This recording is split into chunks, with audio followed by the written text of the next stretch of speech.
Transit Voices with Ben Whitaker. Welcome to Transit Voices, a podcast with me, Ben Whitaker, from Masabi, and we'll be talking to a number of people from the transit technology, payments and fare collection space to find out about the latest interesting movements, people's new experiences rolling out tech, and their ideas for what the future will bring. Today is our first podcast together with David Leininger, veteran of the industry who's worked both on the financial and operational side of a number of agencies, most notably at DART in Dallas. Today we're speaking about real cost savings by removing legacy, both legacy equipment and operations, his love of using lightweight off-the-shelf equipment that should come in more into our space, and how we might be able to speed up the buses, as well as shrinking underutilized services, making better use of new mobility like on-demand and dematerialization. Without further ado, let's meet with David. Now, let's get talking. It's good to see you again. It must be at least 2 years since we've met in person. Yeah, that's true. Pandemics do that, you know. they have a way of interfering, for sure. But as it worked out, somebody told me, well, I didn't have any excuse when DART asked me to come back and be their interim CEO for about a little bit less than a year. So that's how I occupied most of my time in 21. So 22 is turning out to be a little bit better. It's great to be called in for that kind of favor. To drop in as president after such a tenure as CFO is fantastic. It was flattering, obviously, and better than having been unceremoniously booted, for sure. I'm doing a little bit of help for another small agency here. They literally lost all their executives about 3 or 4 months ago. So everybody's operating as an interim. So I stepped in for the next couple of months on a part-time basis as interim CFO, just help them pay their bills. Which agency is that? It's called DCTA, Denton County Transit Authority. It's one of the 3 transit agencies here. It's the smallest of the 3. They do have a commuter rail operation. DART leased them a 21-mile section of rail, and then they built that about 10 years ago. They have a large university, probably 40,000 student in a town called Denton, and then they have this commuter rail line. But things are changing. It's a rapidly growing area of the region. So over time, I think they'll probably do fine. So I'm obviously keeping my toe in the transit business. Not totally. Again, this was another thing where I was invited to attend, and it's a little hard to tell somebody no when they really do need the help. So it hasn't been too bad. And I'm dabbling in some other things. I'm able to travel again, doing some things like that. And it sounds like you all are continuing to reach out in the world and establish your global dominance. Maybe not dominance, but I certainly like our way of doing business is getting spread to some more continents, reaching as far as Australia and Japan out to the east and all the way up to Alaska and the west. I was really fascinated by the one agency you're dealing with. They've taken all the fare boxes off the bus fleet. I wondered when someone would do that, and it made sense to me there would be a mid-sized or a little bit smaller agency where they just felt that they probably had a big university base, and so their cash collections was something they could probably manage. But anyway, I was happy to see that. My view in this is, and I've talked to our folks, I'm doing some work with that, I told you, with Unwire again, on a thought leadership area, talking about what's the rest of the story. But I've always been CFO. I'm always focused on, are you adding value? I mean, some things need to disappear that you've previously been doing. Otherwise, you're just layering one payment technology on top of another. So if you don't take some things away, you're not actually reducing the cost of payment for the agency. Mobile is a superior way for payment and notifications and so forth. So that's value add in and of itself. But there is a dollar amount associated with this. So I'm really always pleased when I see somebody making the decision to figure out how to remove costs as well as to layer things in, because it's no question that mobile and integrating with network payment networks is less costly than cash. But that's only if you get rid of cash. I mean, if you still have the fare boxes and, in the central money changing and money counting room and all that, you got fixed costs that you really haven't made disappear. But it was Dayton, Ohio, who've been the brave first, who've come in and said they're satisfied with the provision of alternate cash interaction points for those people who don't have smartphones. And bravo don't have for them. Smartphones, don't have bank cards, or aren't using the reloadable account-based smart card that they're offering. You've hit the nail on the head by saying, when you add new technologies, which in themselves cost less per ticket to sell, you don't really hit the big savings until you start peeling away the fixed costs of the traditional physical and media-centric ticketing. But there's another thing that I think people like Dayton are really targeting, which is it's not just the capital and operating cost of all of that activity around, dealing with the cash. It's also the massive slowdown on the vehicle. One of our customers, Preston Bus in the United Kingdom, did an assessment on the boarding speed on a bus for passengers who are buying with cash as they board. There was somewhere 9, 10, 11, 12 seconds. And those who were just tapping a bank card or using a mobile ticket or any pre-purchased ticket, they were boarding in just less than 2 seconds. Yeah. So there's kind of a 5x speed up when you get people to, through any method, buy before they board. And the advantages on that are just phenomenal, especially at rush hour, because every time the bus gets to a new stop, everybody on the bus has to wait all of those extra seconds while everybody who boards is paying in cash and it's slowing the vehicle down.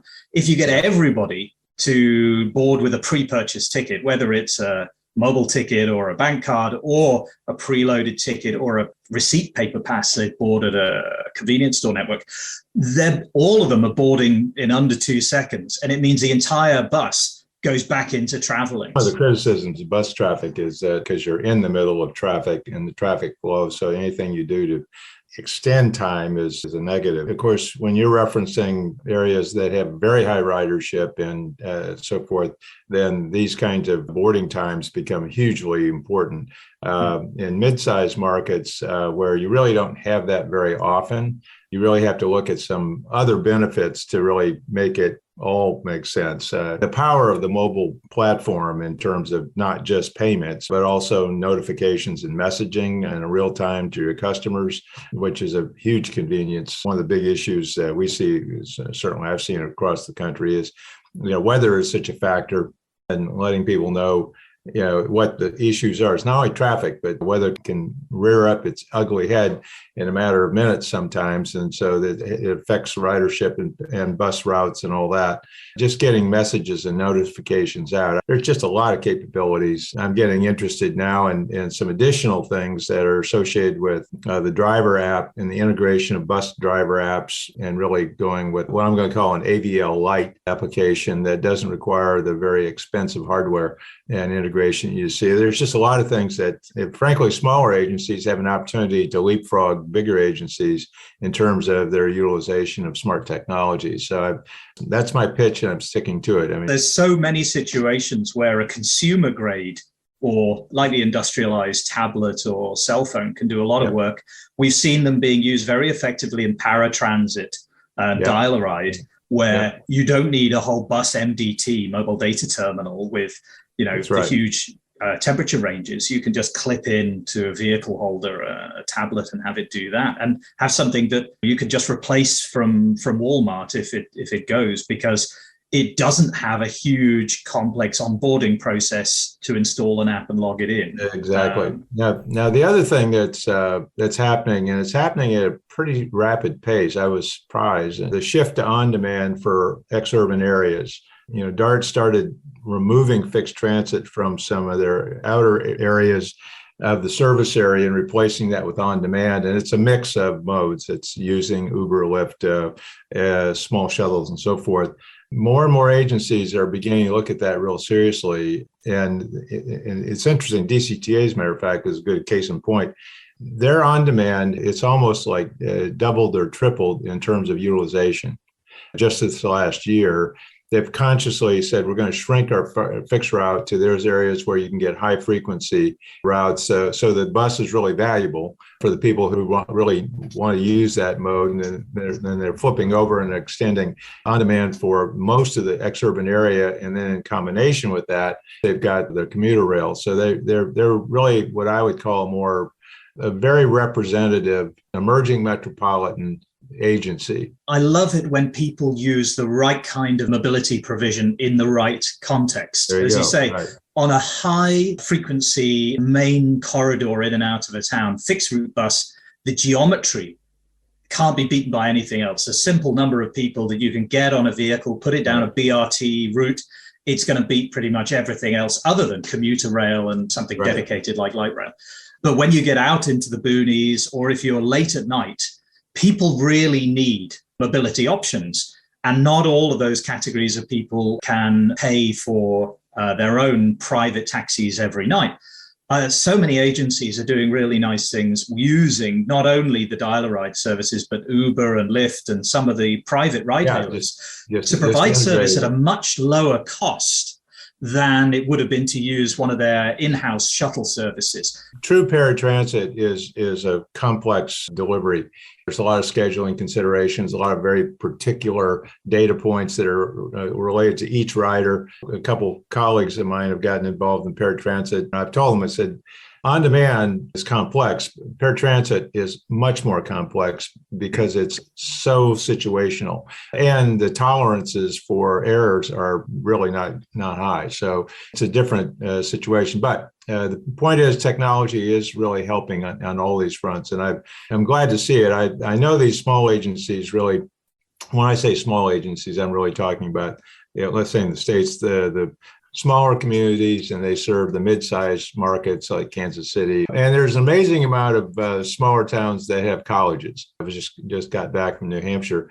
New Hampshire and Massachusetts, if there's a town, there's a college. Every one of those colleges got 2,000 or 3,000 students, and typically they don't have cars when they're coming to school. So, they have their built-in, ridership demand. I ran into actually where I grew up in the Middle West, Ames, Iowa was the area, Iowa State University. They have a public bus system there, and I looked at it, and it was they were grossing about $7 million, and their fare box, cash fare box, was about $94,000. And that's very representative. The college had cut a contract for $6 million. This is where account-based ticketing really comes into its own. We've had a number of those sort of college-centric systems where instead of having to issue passes, we're just reusing the ID cards issued by the college to their students and tying their travel entitlements to their enrollments and departure dates without the agency, the transit agency, having to be involved in any media issuing at all. Huge savings and a really easy way to get all of the ridership to find that really easy, because their one campus card is covering everything. And we've done it with veteran passes as well.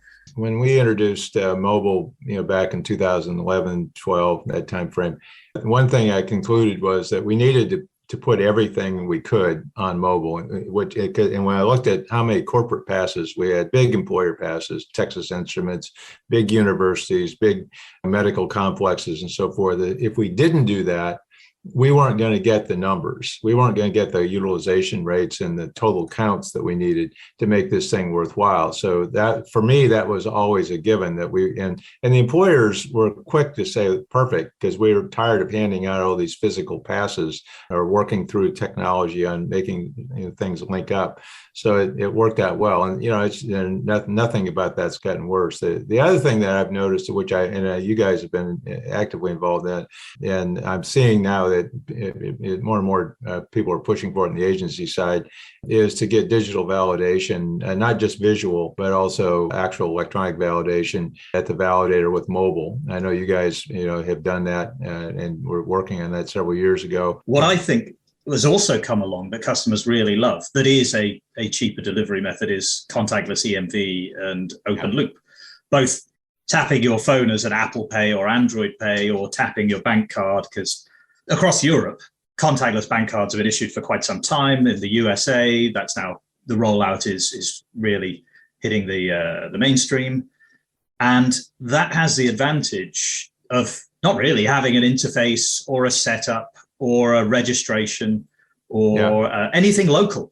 You can just turn up in any city and start tapping around and have that work. I was interested in a comment you made on a LinkedIn story, where you were leaning in on the idea that closed cards, the kind of proprietary card still was going to be a major or the main fare product, whereas the European view very much is that closed cards will become a small niche for just a few, concessionary and less standard user groups, whereas contactless EMV really will become the mainstream. And I was just wanting to understand a bit more about why you see the closed cards remaining mainstream rather than diminishing in the face of contactless EMV and open loop. We did a lot of focus groups, and I've been involved with some others away from DART on this question, again, from the writer standpoint about what is it that's important to them, and then what is it that's important to the agencies. The problem with open loop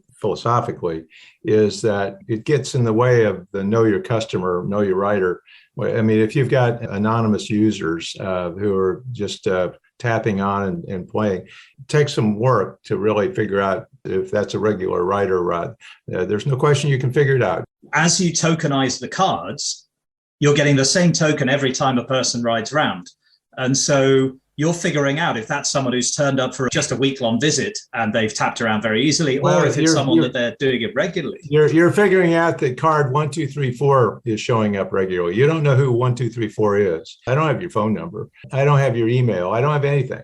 So glad you visited. Glad you used. And my observation, first of all, the technology is really not quite there. It's going to take a while in the States to get the uniformity of platforms. But the second thing is that particular convenience of just tapping on is really good for an occasional writer of your system. Visitor from another town who's in for a sporting event, or even somebody who didn't ride your system very much, who is going to a sporting event or some arts festival, something like that. That's a very convenient thing to do. And they don't really want to register. They don't want you to know who they are because they're not going to be around that much. And so they're not going to be looking for notices and all that. What we saw in the focus groups, and I saw this repeatedly, was that there's a lot of people who basically think about things in terms of, I've got a transit account. My wife, my kids, we're all using it, and I kind of have a budget for how I'm using that. And I really want to know who's got cards. I want to know how they're using the cards. That's a different issue than, again, for a lot of families, this came up repeatedly. The two most frequent things that came up early on were the family account question and receipts. This was years ago. We didn't appreciate how important receipts were to a lot of people because if it's $1.50, they want to get reimbursed if they're eligible for it. But my only point is not that that's not a wonderful thing and convenience and tapping and so forth. But there's a lot of people for whom that really doesn't get them what they want. If I want notices, if I want to know about on time and all that sort of stuff, I really don't want to have to flip between apps to do it. One of my criticisms of WMATA and what they've just implemented with Apple, I like the implementation. It's a closed loop using the Apple system for you load value in the card. You don't have to activate the phone, et cetera. You know the process. But it's cumbersome because you have to switch to another app to really look at schedules. And you actually have to switch to another app if you really want notifications. That can't be purposeful. I mean, that can't be where they want. That's not their end state. They're going to solve that. But so my only point is that there's an absolute role for a registration process and a know your customer program that benefit for loyalty purposes, rewards. There's a variety of things that offers you don't get with an anonymous system. Now, so anonymous is fine. Now, the take-up rate, and it's really not fair to say that take-up rates are indicative of what's going on. Take-up rates in DART, for example, on open payment, even when it was purposely introduced during the state fair, were very low. And that's with a lot of notification, a lot of advertising. But that's because people are not used to even seeing it. So let's give Europe props and say you are so far ahead of us on this. You're a decade, maybe a generation ahead of us on the use of these cards. But there's a real place for closed loop registered cards that really focus on customer fulfillment and customer facing solutions. My only point is, I agree that convenience and contactless and so forth has a lot of merit. It's a great use for an occasional rider, and it's great use for a regular rider if they don't really have different patterns, and you have frequency of service that's good enough that frankly you don't really worry about schedules all that much. I'm not suggesting it's not a bad way to do things. Probably it allows you to generate some back of the house standards that are a little bit more efficient as well. So I'm not arguing that. I'm just saying that there is a role for a registered system in a closed loop, not physically a closed card per se. That's not really where my mind was in that. But that's my argument. I think that I can produce an experience for riders who prefer it, to give them a way to register, to give them some benefits that otherwise. Well, I don't disagree that some riders gain huge benefits from registering. I wouldn't link those to the need for a closed card. I think that the closed card is a different thing that's not related to whether or not card to me is an evil concept. I don't like the word card because that conjures up inventories. Yes, exactly. Special purpose facilities to warehouse these things, distribution networks that you have to figure out. I do not like the idea of cards. I absolutely love the idea of relying on people's cards. My view going forward is that transit agency issued cards really should reduce down to, for people that don't have smartphones, that don't have contactless bank cards, basically concession groups and the unbanked who don't have mobile phones or other ID cards. So it should be a kind of minority need to have the agency pay for inventory, pay for cards and customization, and take the inventory and issue it to someone and do all the after service. And the vast majority of normally able people or people with phones and people with bank cards, they should all be using their own media, and they can all choose to register it and have a more regular relationship with the agency if they're regular riders and gain the benefit. But whether you're registered with the agency or not is decoupled from whether or not you're using media that the agency paid for. And I think it's just getting out of that habit of media issuing that should really help. And whether it's paper, plastic, or cash, none of that serves the agency or the rider very well. Getting to a digital solution, which relies therefore either on cards you already have but offered by somebody else, or using your mobile platform. Clearly, that's where you want to keep your mindset. I agree with that. And I've been talking to the DART folks that I had purposely bought a least expensive fare box that we could use with the expectation that we would phase them out. Didn't even want mag stripe on them. I would just make them single ride, cash only, not issuing any paper or anything, and then hopefully they'll migrate away. Well, what's happened is that because of timing of things, paper tickets are continuing to be issued, and that's a bad thing, because if you issue paper ticketing in a fare box on a bus, people are used to that. That's a behavior that they've gotten used to. Now you got to wean them off of it. But paper, plastic, or cash, I'm not a fan of any of those if they're agency related. Yeah, we definitely want to reduce inventory for the agency. You're listening to Transit Voices, Boondoggle versus the Underdog. One thing that I'd love to get your view on before we wrap up, in transit and in technology generally, there are always some technologies that get overhyped way beyond their ability to do useful things. And occasionally we see things that, even though they've had pilots that haven't delivered well, they get a number more pilots and everybody does pilots of them and they still don't do very much. These are the boondoggles that, occasionally we have to stand up and say, the emperor's not wearing any clothes, or this thing isn't ready yet, let it sit for a bit longer. But there's also the underdogs, the unsung heroes, the bits of technology that are gradually getting a bit better and maybe need more prime time. So I'd love to hear your current pick from the hype cycle of what you'd call the boondoggle that needs to go away for a bit, and also your underdog that you think needs a bit more airtime. Well, in terms of a solution that I've seen that I really like, it's actually a passenger amenity solution. Basically, it's an addressable battery-powered display that can be mounted at bus stops by the thousands that's digitally addressable to a particular zone or even to a particular pole. Because frankly, riders very often, the first thing they do is they look up and if there's a digital display and it tells them if it's on time, next bus arriving, that sort of thing. I've seen a couple implementations that it's very, very useful from a rider's perspective, and I like that as a product. I think it just has to do all those things. Are those wonderful digital paper kind of e-ink things? So it's not even a glowing display, and it only takes a little bit of power when it updates. Yeah, that's fantastic. And it doesn't. Yeah, really good. And there's no wiring, no electric, no Wi-Fi that's linked, that's wired in. It's all cellular and so forth. I like that solution because of the ease of deployment and the specific way it really addresses rider interest. In terms of, now on the other hand, it's got to be done thoughtfully. In terms of boondoggles, I see a lot of journeys down the road of AVL systems that they just don't seem. I'm not. I don't spend enough time in there, but I know how expensive they are.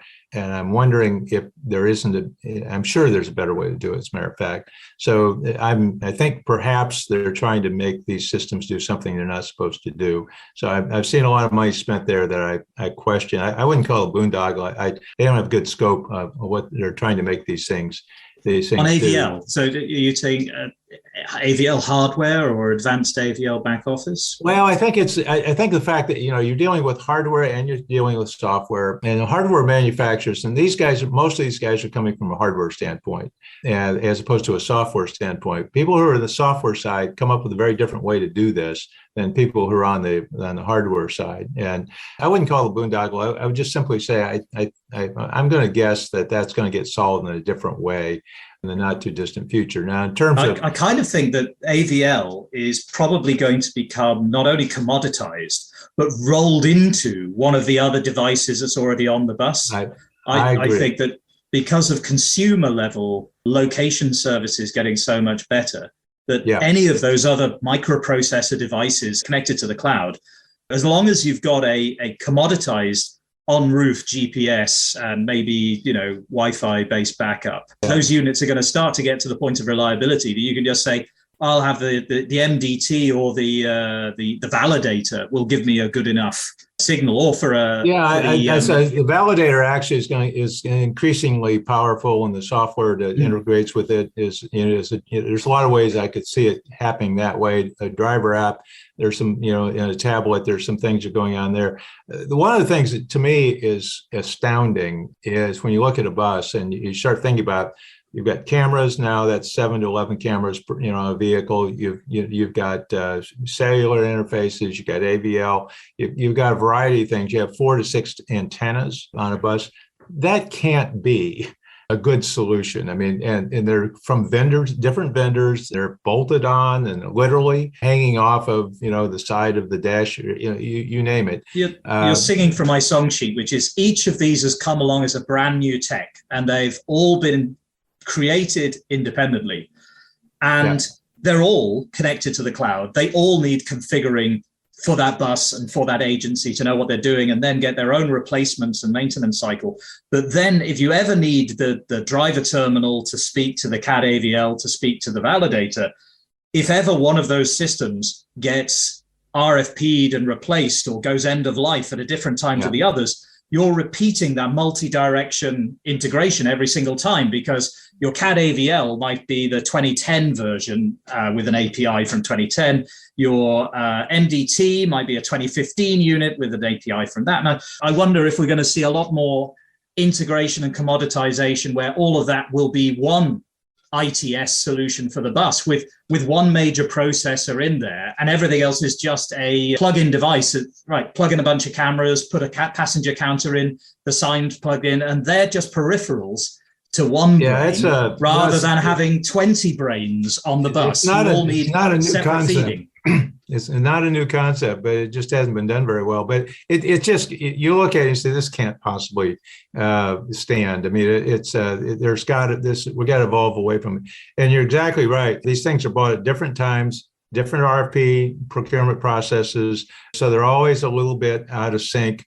You've got real maintenance issues on the tech side when all the stuff comes in, because it comes in at different times. The warranties programs are different parts of all that. I think a couple of things. Number one, I think there's going to be fewer devices. They're going to figure out ways to do more with fewer actual pieces of hardware. I think there has to be a more standardized kind of software and a remote monitoring capability, so you know what the health is of the things that are on the buses. I think the cameras right now are probably the biggest problem, because there's a lot of them. They're bandwidth hogs. You're trying to figure out how to accommodate them. I've noticed that cameras tend to, in some fleets, be the dominant winner on priorities.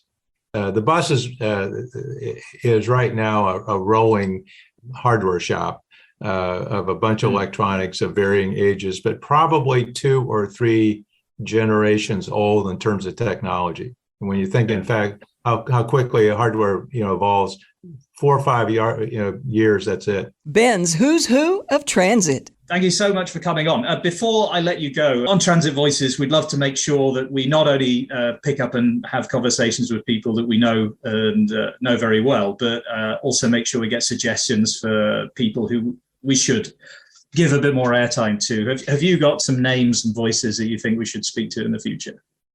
Well, I think the chief innovation officers as a team, a group, are emerging in the U.S. that are doing some pretty interesting things. In Dallas, they have Greg Ellsberg, a good citizen of the U.K., that's where he came from. Very, very talented guy, and his name immediately comes offhand because it's directly on point. There are counterparts in most of the large agencies now, so I would be looking to the chief innovation officers as a group, because I think they're probably the most inclined to be, looking at all these different issues. Transit Voices with Ben Whitaker. Thank you so much to David for coming to speak to us today and share some of his experiences. Some of the points I really take away with me were his observations that some of the big systems integrators and product providers can be reluctant at times to accommodate integrations with other competing vendors.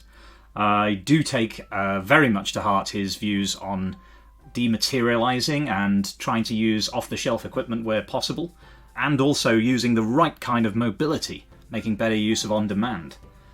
One thing that really did also chime a bell with me was saying how AVL might be ripe for more disruption. Maybe shared platform on AVL will reduce some of the expense of equipment and software in the space. Who knows? Anyway, looking further into savings, next time we're going to be speaking with Simon Laker from Consult Hyperion. Consult Hyperion have just completed a survey and bit of research into the whole life cycle cost of fare collection, looking at the comparison between legacy delivery models on bespoke design build and on the new approach of shared software platforms. So if you want to find out more about that, tune in next time on Transit Voices. You've listened to Transit Voices, the podcast by transit nerds for transit nerds. Don't forget to subscribe to Transit Voices to keep up with the latest editions on your favorite podcast platform.